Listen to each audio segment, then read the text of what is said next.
अस्सलाम वालेकुम। अच्छा, आज डिस्कस करेंगे कि आपने जियो पॉलिटिकल चीज़ों को कैसे ट्रेड करना है फाइनेंशियल मार्केट में। क्योंकि अभी डोनाल्ड ट्रंप साहब आ गए हैं, ठीक है। तो जो डोनाल्ड ट्रंप है वो मार्केट की नज़रों में बहुत ज़्यादा होता है, मार्केट का उस पर फोकस होता है। जो पिछला 4 साल का जो टेन्योर था उसमें भी डोनाल्ड ट्रंप ने फाइनेंशियल मार्केट को, फॉरेक्स को, स्टॉक्स को, क्रिप्टो को, गोल्ड को, इवन क्रिप्टो मुझे याद है कोई 50% पुल बैक दे चुका था 2018 में मेरे ख्याल से, ठीक है। तो पॉलिटिक्स को और वॉर्स को और बाकी चीज़ों को अगर आपने ट्रेड करना है तो फर्स्ट ऑफ ऑल आप देखिए कि मार्केट का फोकस कहाँ पे है, ठीक है। अब फॉर एग्जांपल अगर मार्केट का फोकस रशिया और यूक्रेन वॉर में है तो इसका मतलब है मार्केट ज़्यादा अहमियत उसको देगा। अगर इसराइल और फ़लस्तीन के वॉर पे है तो मार्केट ज़्यादा फोकस उसको देगा। और अगर डोनाल्ड ट्रंप के टैरिफ पे ज़्यादा फोकस है, आजकल डोनाल्ड ट्रंप के टैरिफ पे ज़्यादा फोकस है, तो मार्केट में जो मूवमेंट हमें मिलती है वो टैरिफ की वजह से ही मिलती है। इसको ट्रेड करने के लिए आप पहले देखिए बेस लाइन, कि बेस लाइन क्या है, एक्सपेक्टेड क्या है। फॉर एग्जाम्पल एक्सपेक्टेड है कि जो डोनाल्ड ट्रंप है वो 10% टैरिफ लगाने वाले हैं चाइना पे, ठीक है। अब अगर डोनाल्ड ट्रंप ने 10% टैरिफ लगा दिए चाइना पे तो उसका कोई इम्पैक्ट नहीं होगा। क्यों? क्योंकि उसका इम्पैक्ट ऑलरेडी हो चुका है। लेकिन अगर डोनाल्ड ट्रंप आते हैं और वो कहते हैं नहीं 10% की बजाय मैं 50% टैरिफ लगाने वाला हूँ, तो रिस्क ऑफ ट्रिगर होगा, क्रिप्टो डाउन, स्टॉक डाउन और डॉलर जो है वो अप हो जाएगा। और अगर वो कहता है कि नहीं 50% जो है वो मैंने, फॉर एग्जांपल उसने आज कह दिया, परसों वो कहता है कि नहीं 50% मैंने लगाया था लेकिन अभी मेरी उनसे बातचीत हो गई है और हमारी बातचीत में ये फैसला किया कि इनसे हम टैरिफ हटाने वाले, तो रिस्क ऑन क्रिएट होगा।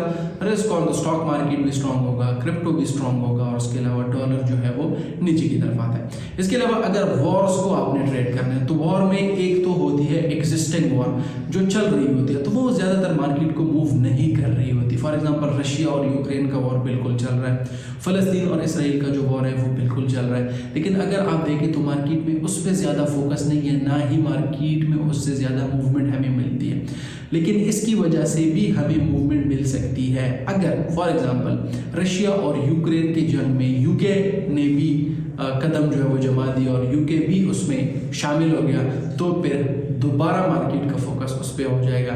इसी तरह रशिया और यूक्रेन की वॉर में अगर यूरोप डायरेक्टली इन्वॉल्व हो जाता है, अटैक कर लेता है रशिया पे, तो उसकी वजह से भी मार्केट में आपको मूवमेंट मिल सकती है। आपको पता है जब वॉर्स होते हैं तो स्टॉक डाउन होते हैं, क्रिप्टो डाउन होता है, गोल्ड जो है वो अप होता है, ठीक है, जैपनीज येन अप होता है, स्विस फ्रैंक अप होता है, ठीक है। इसी तरह अगर फ़लस्तीन और इसराइल का जो वॉर था वो चल रहा था, लेकिन जैसे ही उसमें ईरान कूदा है तो उसके बाद मार्केट में उसको जो मूवमेंट है, मार्केट का फोकस उस पर ज़्यादा हो गया और मार्केट में मूवमेंट स्टार्ट हो गई है, ठीक है। तो अगर एग्जिस्टिंग वॉर है तो उसमें देखिए कि कुछ नया हो रहा है कि नहीं हो रहा। अगर उसमें कुछ नया हो रहा है, एडिशनल उसमें हो रहा है और वो उसमें चाइना और यूएस इन्वॉल्व है और एडिशनली ये जंग जो है वो बढ़ रही है, तो उसकी वजह से मार्केट जो है वो इम्पैक्ट हो सकता है।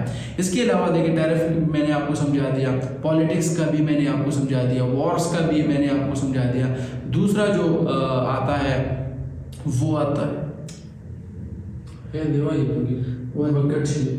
वॉर्स। अच्छा, फिर उसके बाद आते हैं हमारे पास न्यू वॉर। अब देखिए ये तो एग्जिस्टिंग वॉर है, रशिया, यूक्रेन, फ़लस्तीन, इसराइल, उसके जो टैरिफ है उसका मामला तो चल रहा है, लेकिन इसके अलावा कुछ न्यू किस्म के कमेंट्स हमें मिल सकते हैं। For example Canadian prime minister जो है वो रिज़ाइन दे रहा है, तो ये कैनेडियन डॉलर के लिए वीक है, ठीक है। ऑस्ट्रेलियन के जो एक्सपोर्ट्स है उस पर चाइना ने पाबंदी लगा ली है, तो ऑस्ट्रेलियन डॉलर वीक होगा। क्यों? क्योंकि majority of Australian export China को जाते हैं, ठीक है। इसके अलावा अगर कोई न्यू जंग जो है वो छिड़ गई है, अब न्यू जंग भी अगर ऐसी छिड़ गई है जिसमें चाइना भी इन्वॉल्व नहीं है, यूएस भी इन्वॉल्व नहीं है, रशिया भी इन्वॉल्व नहीं है, तो भी वो फाइनेंशियल मार्केट को कुछ खास इम्पैक्ट नहीं करता। लेकिन कोई ऐसी जंग इन्वॉल्व हो गई है जिसमें यूएस और चाइना डायरेक्टली या इनडायरेक्टली इन्वॉल्व, फॉर एग्जांपल फ़लस्तीन और इसराइल में यूएस और चाइना डायरेक्टली इन्वॉल्व नहीं है लेकिन इनडायरेक्टली इसमें इन्वॉल्व है। इसी तरह रशिया और यूक्रेन की वॉर में यूएस और चाइना डायरेक्टली तो इन्वॉल्व नहीं है लेकिन इनडायरेक्टली इन्वॉल्व है, तो उसकी वजह से इम्पैक्ट हो सकता है। तो एग्जिस्टिंग वॉर को ट्रेड करने के लिए एग्जिस्टिंग वॉर तब तक मार्केट में कोई मूवमेंट नहीं लाती जब उसमें एडिशन नहीं हो जाता।